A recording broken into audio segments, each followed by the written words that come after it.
Hey guys, welcome back to Electrical Car Repair Live. Thank you guys for watching and subscribing to the channel. Today will be super helpful video to any of you having a Fiat or Alfa Romeo, guys.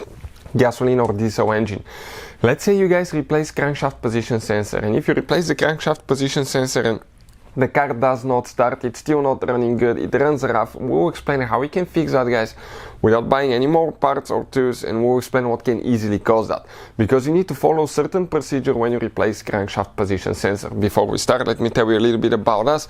Every single car we get here at the garage, we try to make at least 200 to 300 free repair videos. Why we guys do that? Because our mission in the shop is to save you as much money as we can. All we need, guys, in return, please subscribe to the channel, like the video, that way we can keep making these free videos. And if you guys need to buy any parts, tools for a good price and quick shipping, check out the link in the description of the video below. That's where we get all our tool supplies from, and you can save a ton of money. So with that being said, let's explain what we have specifically here. This is, guys, a Fiat 500, but we mentioned Fiat Alfa Romeo due to the fact that both vehicles are practically made by the same company. Fiat and Alfa Romeo right now are owned by Chrysler Corporation. And for instance, that 4-cylinder engine has been used. That's a 1.4 fire engine in more than 5 Fiat models and more than 4 Alfa Romeo models. So it's quite popular, guys, between the brands. Now, on modern vehicles, guys, if you have a modern Fiat Alfa Romeo, if you replace the crankshaft position sensor, that's our connector here, it goes all the way behind the exhaust and towards the transmission side.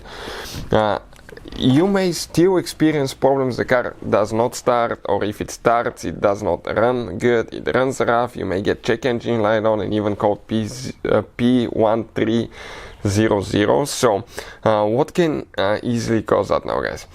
Often on these modern cars, when you replace the crankshaft position sensor, you need to perform a special procedure which is known as reworn crankshaft position sensor or calibrate crankshaft position sensor.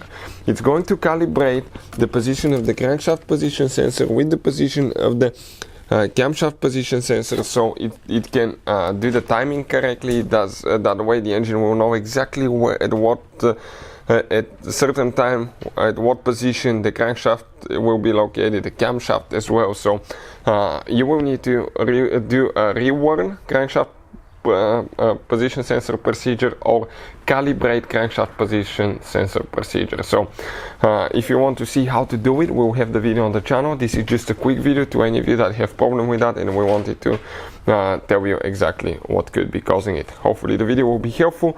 Thank you for watching, and see you guys next time.